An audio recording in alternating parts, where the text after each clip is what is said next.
For the few people who ever watched Walker, Texas Ranger, you ever remember the episode where Walker had to protect a dog? Yeah, you know the one, where a dog witnesses an attack on someone and Walker had to figure out who the attacker was alongside it? Well, try to imagine that, but in movie format, less epic, and with Tom Hanks as the star. You get Turner and Hooch. Oh yeah, I'm going to be looking at a film that was directed by Roger Spottiswoode, or however you pronounce it. The same guy who directed Stop or My Mom Will Shoot. Though he did direct Tomorrow Never Dies, which I liked, but we'll see how he fares here. Here's Turner and Hooch, everyone. We open with our first title character, Turner, played by Tom Hanks. He's essentially what would happen if Danny Tanner from Full House was a police investigator. No, seriously. If you think what you're seeing now is bad,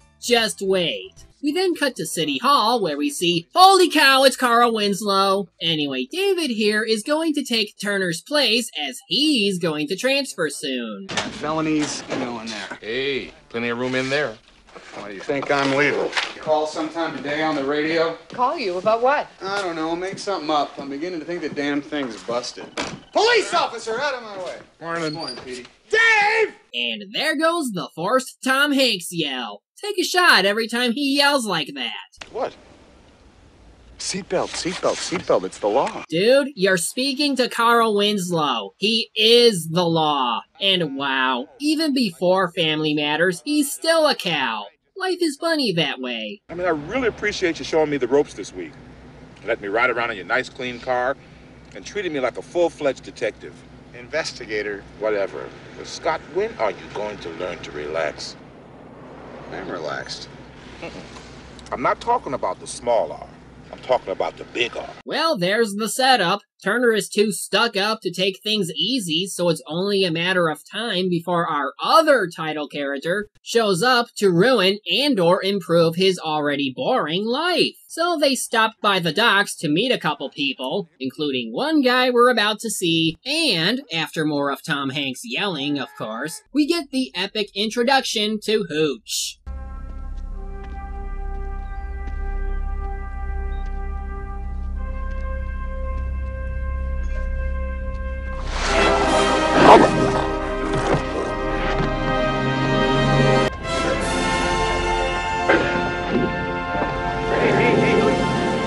Brought your muffin, boy. Here's a muffin for you. Nice little muffin, Hooch. See the muffin? See the muffin, Hooch? Here's the muffin for Hooch. I brought a muffin for you. The muffin, Hooch. Hooch, a muffin. A muffin, Hooch. No.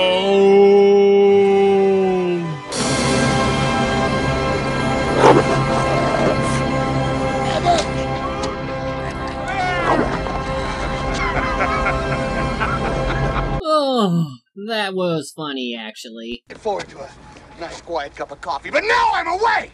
Don't let him see that you're angry. He has a sensitive spot that reacts real bad to anger. What is the matter with him? I brought him a muffin. He knows me! I know he is. Why, he didn't even break the skin. Yeah, this totally won't happen again, right? So this is Amos Reed, played by the late John McIntyre. Apparently, he thinks something is going on at the local seafood plant, but Turner doubts him based on previous experience. Though, given his habit of giving his dog beer, I'd doubt his credibility too. Then again, some kids found $8,000 on the beach. You might want to have that investigated. Or not. At any rate, it looks like something is going down at the seafood plant as one of its workers runs off like he's got something to hide. Right there! What's the hurry?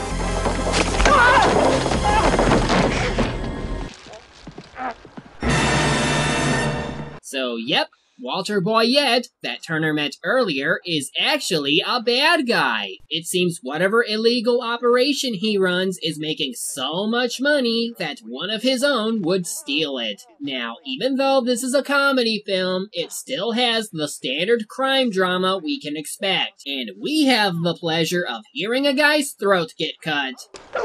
Nice. Amos goes to investigate, and when he refuses to take any sort of money for the stuff they were doing, well... Dog dogs, his one weakness.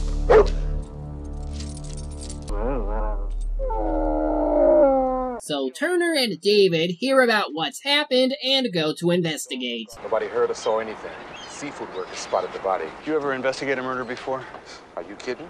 I moved here to get away from murder scenes. Really? I thought you did it to get away from Urkel. But really now, you never had murder occur before? Come to think of it, did you even have reports on disappearing dock workers? Is this really the first time something like this even happened in your town? Look at him, feeling bad for his old dead friend. Oh look, wild jackasses appeared. Hello there, ladies. We'll call you if we need any help. Spirit of cooperation, I'd love it if you guys would get the hell out of here. Is that okay?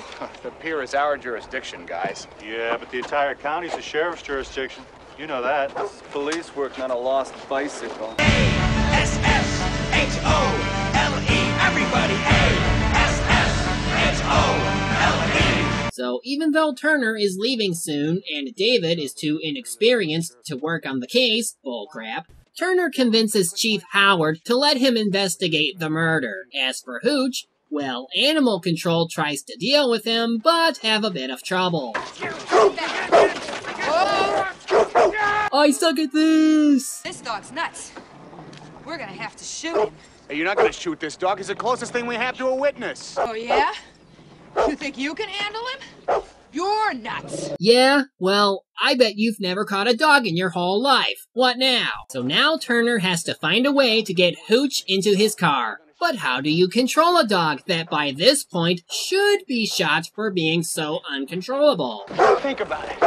Maybe we'll get some nice big chocolate chip cookies. Yeah, nice big box of chocolate chip cookies. The soft kind, the kind with 22 chips. Cookies.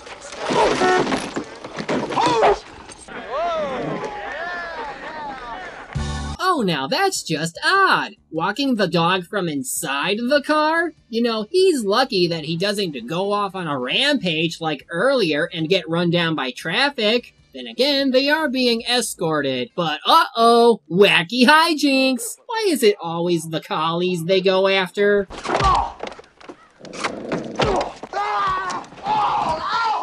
kill you! What are you doing to this dog? Oh, just take him for a walk! Well, he's bleeding. My God, how long has he been bleeding? Not long enough! You! Come here. I'll kill you! Hey, now I have a front door, you... I'll shoot you, Hooch! Well, you stay I'll there. shoot you, You just Hooch. stay right there. Hey, fix him up so I can shoot him! So, how long do you think it'll be till they get together? This is Emily Carson, played by Mare Winningham. And of course, she's going to be the love interest of the movie. At first, things come off bad, but soon she comes to terms with what's going on. But that doesn't exactly help Turner since he now has to take care of the dog. What? What is it? What? What? If you're hungry, finish the hamburgers. Eat the buns. Eat the buns. You're not thirsty. You're not touching the water, the orange juice, crabapple. What am I supposed to do? Make you a margarita? Shut up! It's funny when I yell, right? It's my trademark as an actor. Blah, blah, blah. I hate you, you stupid dog. Why must you be such a pain? Blah, blah, blah.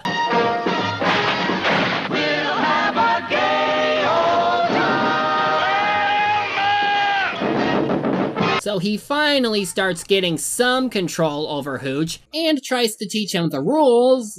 Okay, put some pants on. Your package is showing. So basically, the next few scenes, aside from Turner learning that the murderer is highly trained, involve Hooch just being a dog. Like tearing up the front seat of the car and, well, just watch. Oh, yeah!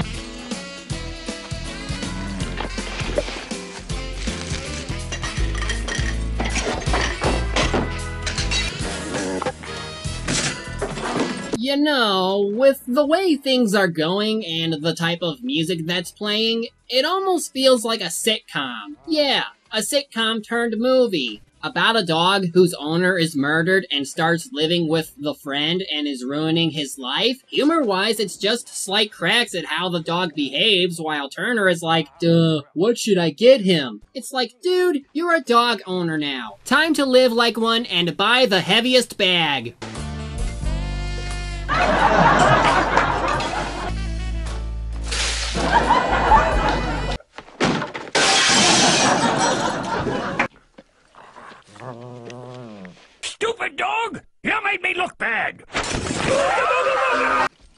No, she cannot spend the night!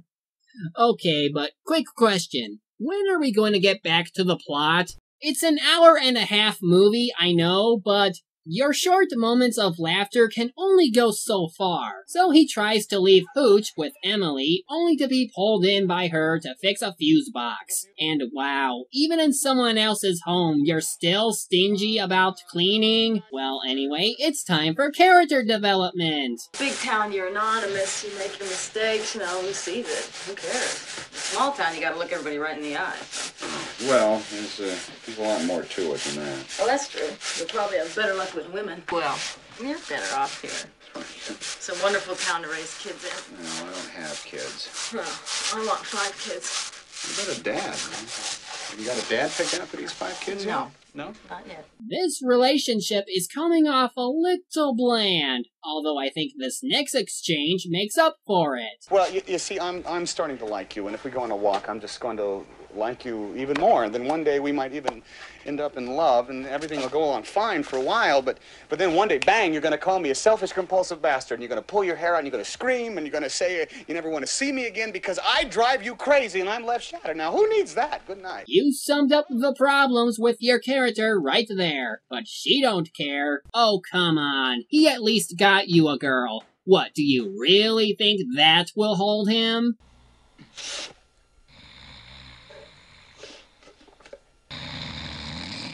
Do not question, it's probably not worth the answer. Oh, there's that music again. Time for more antics. Yeah, no. How about this? You got a friend in me. You got a friend in me. When the road looks rough ahead and you're miles and miles from your nice warm bed, you just remember what your old past said. Boy, you got a friend in me. Yeah, you got a friend in me. And to think this took up almost an entire half hour of the movie. Can't imagine how the rest will go plot-wise. So Turner decides to take Hooch to work, since apparently a night with him makes him unprofessional now. And it looks like Hooch is able to spot out the murderer who is attending a wedding, which is right next to City Hall. Hooch, shut up. Shut up, Hooch. Come on, shut up. Did you forget that Hooch is a witness? Emily even said herself, the only way he can find someone is through scent and whatnot. Wouldn't you think this would come to mind now of all times? Nope, just gotta have more slapstick. Derpy-doo.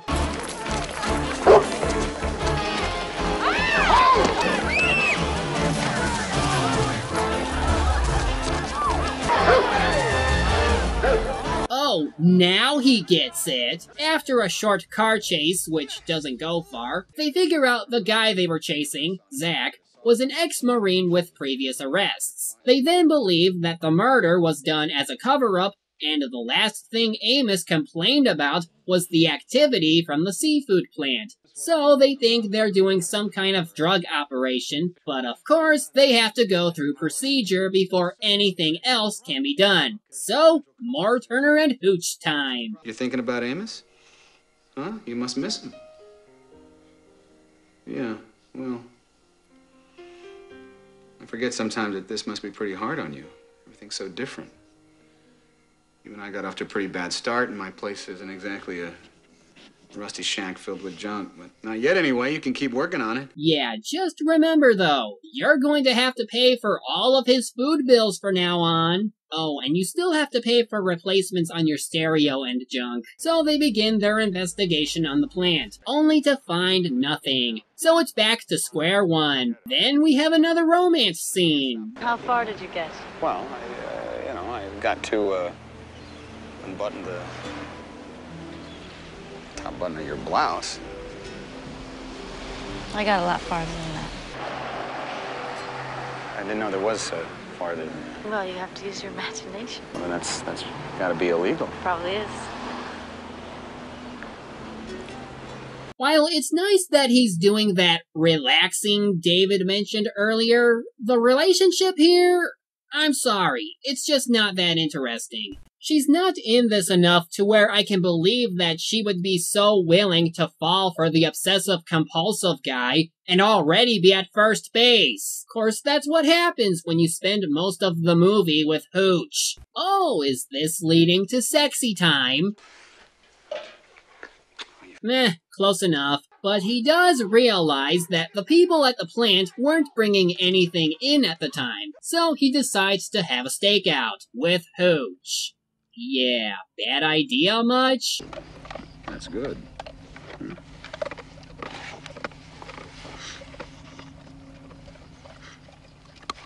Hard. Well,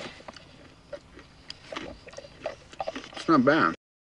What the hell, man? The man from Uncle was like, did Amos have a TV? Oh, wait, it's two-dimensional. You couldn't see it.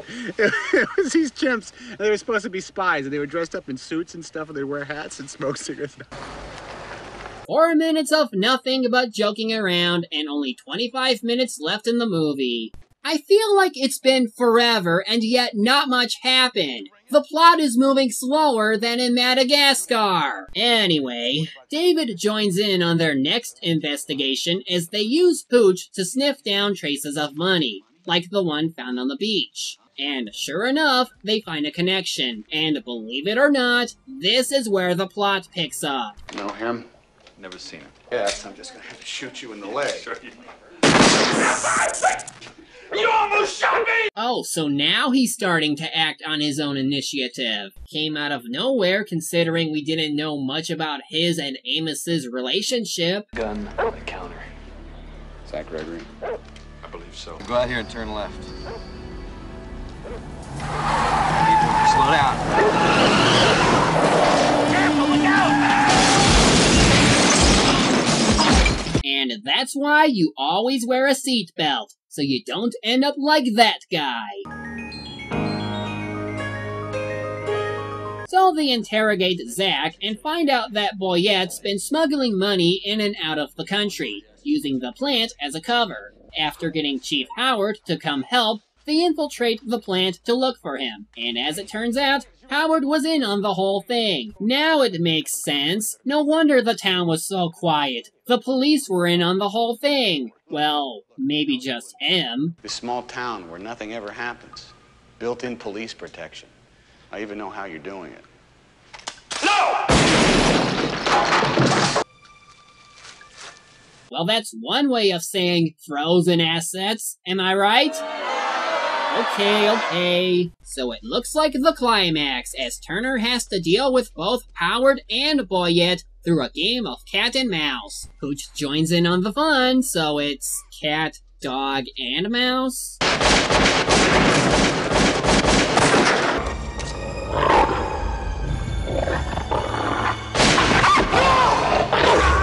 No, it's too soon. Boyette goes down, but Howard is still hungry. Hungry for blood. I'll kill you if I have to. But obviously this is going to be a lot easier to explain if we both have the same story. The question him when he fired at us, he killed your dog, we fired back, killed the suspect.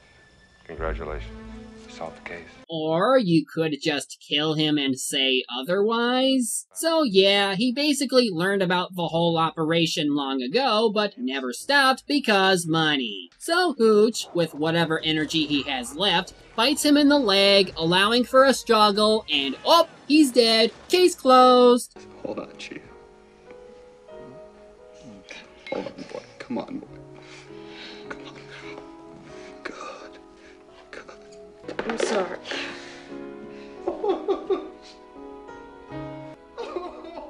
It's alright. He's gone to dog heaven, where he'll have all the furniture he can tear up. So Turner becomes the new police chief, as well as husband to Emily. David gets Turner's old job. Hooch's mate has puppies, and what looked like a plot twist was just another puppy, who is, of course, the incarnation of Hooch. And I find it funny that it played out almost like in Man's Best Friend. It's all coming back to me. So that was Turner and Hooch, and well, it wasn't too bad.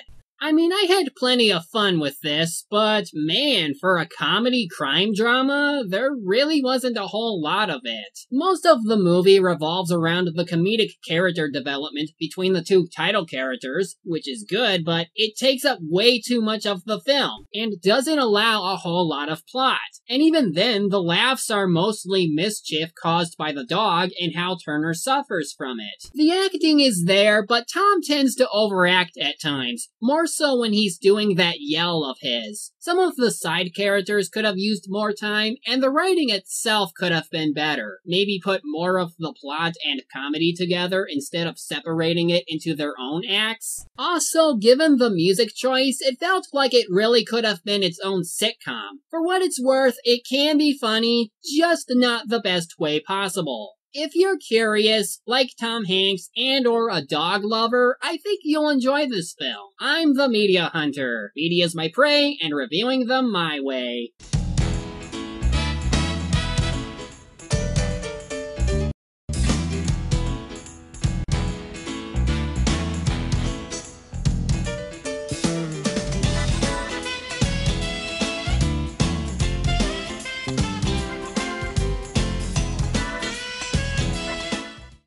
I am too smart. I am too smart. I am too smart. I am too smart. S-M-R-T. I mean S-M-A-R-T.